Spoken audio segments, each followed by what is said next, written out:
Ladies and gentlemen, boys and girls, welcome back to mismapasion, YouTube's premium channel for all things women's football.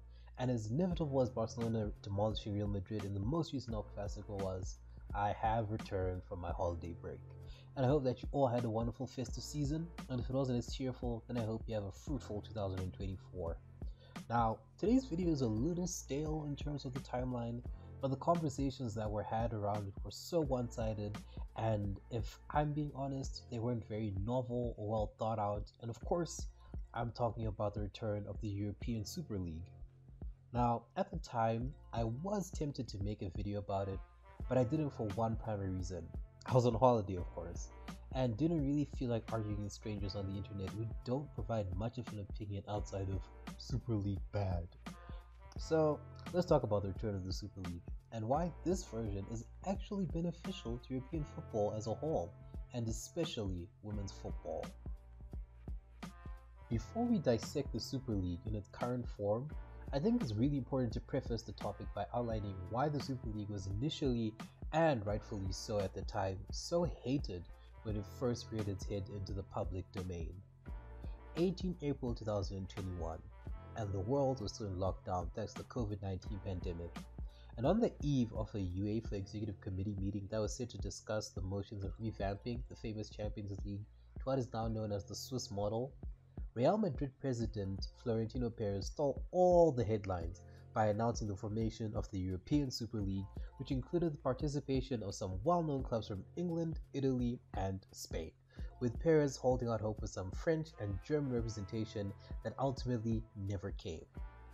The ESL was soon reported to have been the brainchild of not only Perez, but also former Juventus chairman Andrea Agnelli, Manchester United co-owner Joe Glazer, Liverpool owner John W. Henry, and of course, Arsenal owner Stan Kroenke, who collectively envisioned the league to be essentially a big boys club, where 15 members, including their own clubs, would be permanent members, with 5 spots going to teams who would perform the best in their respective domestic season, essentially a pity invite, if you will. And it didn't take long before the whole world began to unite against this monster, as news channels, pundits, journalists, podcasters, YouTubers, and fans everywhere in the world voiced the unanimous displeasure at this rogue league, with public demonstrations outside club stadiums and toxic vitriol online, making it crystal clear that the Super League was dead on arrival. With the public outcry being so strong, many members of the initial European Super League backtracked and released public apologies, with Henry himself even coming out publicly to release a paltry apology video that would make any prominent YouTuber caught in the controversy proud of.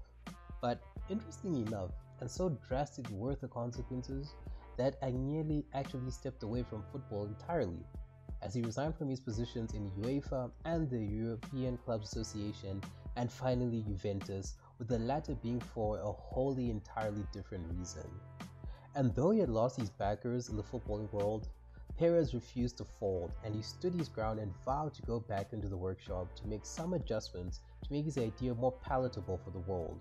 And for a while, things went back to normal, with the exception of FIFA and UEFA, of course, scrambling to solidify their positions as football's highest authorities by challenging the existence of the ESL in the courtrooms, as a means to kill the idea and any future iteration of it dead.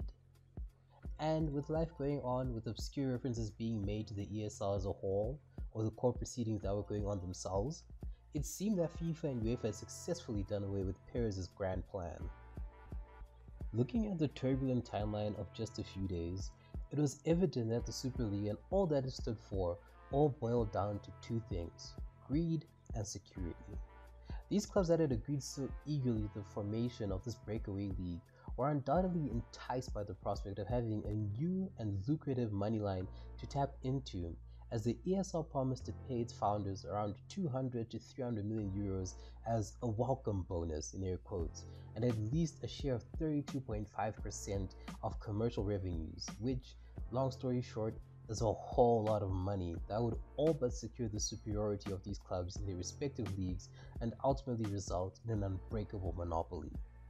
With all these facts in place and the universal hatred from the footballing and general world, with the likes of French President Emmanuel Macron even decrying the project, There was no justifiable reason for the European Super League to be entertained by anyone who was not a suit with a high-rise office in a cosmopolitan city. As time went on, the ESL slowly began to look more and more like a fever dream, a nightmare that the whole world collectively had and just woke up from. But it's fair to say that it rattled everyone. And hopefully this summary I have given does some justice to the story as a whole, which I do encourage after watching this video, of course. If you haven't already caught up with the story of the initial Super League given how old it is, look into and research about it in your own time so that you can truly appreciate and understand the scope of its polarizing effect on football as a whole. And now we fast forward to the present. We're on 21 December 2023. Christmas came early for Florentino Perez, as the European Court of Justice ruled that UEFA and FIFA's opposition to the establishment of the Super League was unfounded, and that the league itself could be established if so wished by Perez and his remaining backers. And it didn't take long for the floodgates of resistance to the Super League to reopen once more. But unlike last time, both sides were well prepared for one another. For those who were opposed to the Super League, the same rhetoric against it was uttered, with association leagues leading the charge in threatening litigation and long-term bans from participating in their domestic leagues and competitions to any club that so dared to join the ESL. And UEFA President Alexander Ceferin even laughed off the new league and said the following. To the next participant, we watched the so-called presentation of a company, A22, and it's really, for me personally, hard to decide if you should be shocked or amused by the show that we have seen. Since it's close to Christmas, I would choose the amusement, so I'm amused by it. Especially, the interesting idea is interesting that the champions would qualify in a blue league, which is third-tier competition, and that they clearly recognize now that this system that they presented today is even more close than the system in 2021, which was rejected by everyone in football and even out of football. They can create whatever they want. I hope that they start their fantastic competition as soon as possible with two clubs. And these comments by Ceferin just go to show the level of contempt that the Super League had going against it. And what of the Super League itself? What adjustments had been made to it that will make it more suitable for the world? Now, for the purposes of this video, I'm going to start to solely focus on how the Super League's presence can affect women's football, because after all, this channel is dedicated to it, and all the attention has naturally been on the men's side when it comes to the wider media. And anything I say about it from the men's perspective will likely have no bearing on that area of the beautiful game. So, for starters, let's take a look at the proposed format of the Women's Super League in this next video. A22 wants to create the world's most exciting club football competition. Our proposal aims to ensure competitive tension throughout the year. It's an open system featuring promotion and relegation and 2 stages, a league stage and a knockout stage. The European Men's Super League will have 64 participating clubs, divided into 3 leagues, Star, Gold and Blue. The Star League consists of 16 clubs divided into 2 groups of 8. It's the same for the Gold League, 16 clubs, 2 groups of 8. The Blue League will have 32 clubs split into 4 groups of 8. During the league stage, clubs play each other within their groups, home and away. That's 14 matches per club each season, 7 at home, 7 away. The top 4 clubs in each group of the Star and Gold Leagues and the top 2 clubs in each group of the Blue League will qualify for the knockout round, starting with the quarter-final. The quarter and semi-final consist of a 2-legged knockout round, home and away. The final will be played on neutral ground. The knockout round finals winners will be the Blue League, Gold League and Star League champions. Our proposal is built around sporting merit. Promotion, relegation, and exit from the competition happen each season. The club finishing at the bottom of each group of the Star League will be relegated and replaced by the 2 Gold League finalists. The same system applies in the Gold League. The last club of each group will be relegated and replaced by Blue League finalists. In the Blue League, 20 out of the 32 clubs will leave the competition altogether and be replaced by clubs depending on their domestic league performance. This system ensures mobility within and across leagues. And as matches will be played midweek, this format is completely compatible with domestic leagues. This proposed format for football will guarantee openness, competitive tension, and success based on sporting merit. It is one competition for all clubs, all players, and all fans.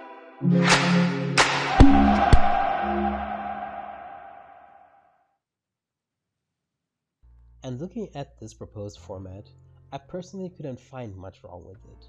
The only thing that I was really uncertain about when watching these videos was the manner in which new clubs would be introduced into the respective bottom divisions of the system. Let's take for example that in the Gold League, relegation has taken place and it's time to promote new teams. What is the exact criteria for a team to enter the Super League? Because on merit alone, we can't just say for example that the winners of the Portuguese Women's League are on par with the winners of the Czech League and thus both teams can go in. The deciding factors that ultimately determine a team's participation in a new season of an ESL campaign weren't outlined specifically, but hopefully that's something that has been discussed beforehand in spite of it not being mentioned in the video. Aside from that issue, on a holistic level, the European Super League is a far more enticing prospect as a continental competition, whether you are a player, coach, fan, or club owner, especially when you consider the changes that UEFA are introducing to their competitions from the 25-26 season onwards. The new UEFA competition format for women's football will take place from the 25-26 season as mentioned, with a tweaked Swiss model that if you want to know more about, I have linked a video that I made on it in the description below.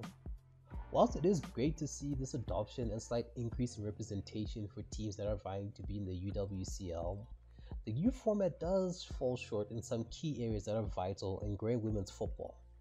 For starters, the current fixture calendar in women's football suffers from fixture irregularity, whereby players do not play competitive fixtures regularly. At a cursory glance, this would make it appear as though a light workload is beneficial, and granted to some extent it is because rest is important, especially for top-level athletes, but it is actually also very harmful to a player's development and general well-being to participate in such a schedule, as a recent FIFA report showed that players at the highest level in women's football participate in an average of only 29 matches per season, including international fixtures. Now, it doesn't take a genius to realize that these games are a little bit too little for high-performance athletes, and by no means am I saying that they should be playing in excess of 60 or more games like their male counterparts. Men and women are different physiologically, but female athletes genuinely need to be playing more than they currently are, and this is due to the aforementioned development and well-being. In general, high-performance athletes get the best results when they have a fixed schedule that they can tune themselves into, and footballers are no exception, as they too also need such a schedule to always keep their bodies in optimal shape for competition, which is currently severely lacking in women's football, the fixture that is. Not having a fixed schedule is a primary cause of injuries, as irregular performances due to the gaps in the calendar result in many muscular injuries that range from mild to severe. For example, the recent ACL injury suffered by Chelsea Sam Kerr during a training session in Morocco. Simply put, it's like having a car that you use from time to time, with frequency ranging from once or twice to daily. Before long, you're going to inevitably start having problems. And this is the same troubling reality that female footballers are currently facing. And with the Super League's introduction, it could be the much needed filling required in the schedule that allows the players to perform at a high level more regularly. With the 17 extra matches on offer in comparison to the 11 to 13 matches that the new UEFA format will promise to have, provided of course if the team goes all the way. But even for those that exit at the initial stages, Super League participants will have played 14 games in comparison to a UEFA participant who will only get to take part in just 6 games. On the whole though, the current fixture list for female footballers is in dire need of readjustment by organizers in order to make it more sustainable for the athletes who are putting their bodies on the line every time they step onto the pitch. More regularity in terms of competitive fixtures is required, but more importantly, it must be with the best interests of the players at heart, as a healthy balance must be struck to ensure the prevention of long-term injuries whilst competing at an ever-escalating elite level.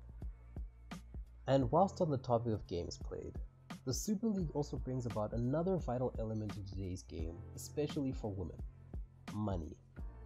First and foremost, more games means more money for the players, as it is no secret that female footballers earn comparative peanuts, with a very select few being able to live off of football alone thanks to being high-profile stars who can attract lucrative sponsorship brand deals. As it is still a prospective competition, the Super League would essentially be at the mercy of the clubs, who will have the negotiating power when determining the bonuses that the league can pay for their involvement. This means that players can be financially compensated even more than before, especially when it comes to competition winnings, as the ESL would just need to offer more than UEFA's current allocation to the UWCL winner, who currently earns around a reported 1.4 million euros for winning the tournament. And if we're being honest, who wouldn't want to see their favorite footballer get paid top dollar for the regularly mercurial performances for the club of their desire? The money factor does not only benefit the players financially, but also developmentally, as financial investments due to participation in the ESL can result in improved facilities for players to use in training that will make them better on the pitch. And most importantly, the finances can go towards improving the medical and research efforts and explore key issues that are currently plaguing women's footballers, like the aforementioned prevalence of long-term injuries. Clubs can invest in courses and hire professionals that can help address such issues and even help navigate the squad through the fixture calendar that they may have to work with in the years to come. If you have stayed this far into the video, you must surely think that I am a staunch supporter of the Super League, and that is all that is cracked up to be. And I must confess that this is mostly true. In its current form, I wholeheartedly believe that at least in women's football, the Super League may just be the extra drop of gasoline that turns the fire into a raging inferno. Apart from what has been mentioned already, there are many more reasons as to why I believe the ESL is beneficial to the women's game, with reasons ranging from increased exposure to many TV audiences globally, improved competitive fixture exposure, especially than what is currently available between teams, the simple entertainment factor for both traveling and watching fans that just encourages the growth of support for women's football, and ultimately, the holistic growth of women's football itself. There is virtually no current negative that can be found with having a Super League in women's football. Of course, it must be acknowledged that whilst from the outside looking in, the ESL is a great idea. It cannot be stressed as to just how important clubs must be aware and made transparent exactly what it is they're getting themselves into before signing off, as the unforeseen ramifications would likely do more harm than any good were a team to decide to go in blindly. Nevertheless, as it stands, the introduction of the Super League into women's football is nothing more than a pipe dream currently, as like I said before, many league associations have effectively disallowed clubs playing in their systems from participating, and it is highly unlikely that that measure does not apply to women's sides as well. But hopefully, I have done at least a good job of showing you that the Super League is nowhere near the daunting and maleficent creature that the media would have you believe it to be. And on that note, thank you all very much for watching. If you've enjoyed this video, then click the like button and check out my channel where there's tons more videos for you to watch. And if you have any thoughts on the Super League that aren't the same old things that I've likely already seen on Twitter, please do feel free to share your sentiments in the comments below. And make sure to hit the subscribe button to always have more content from yours truly. Happy New Year's to you all, and I will see you in the next one.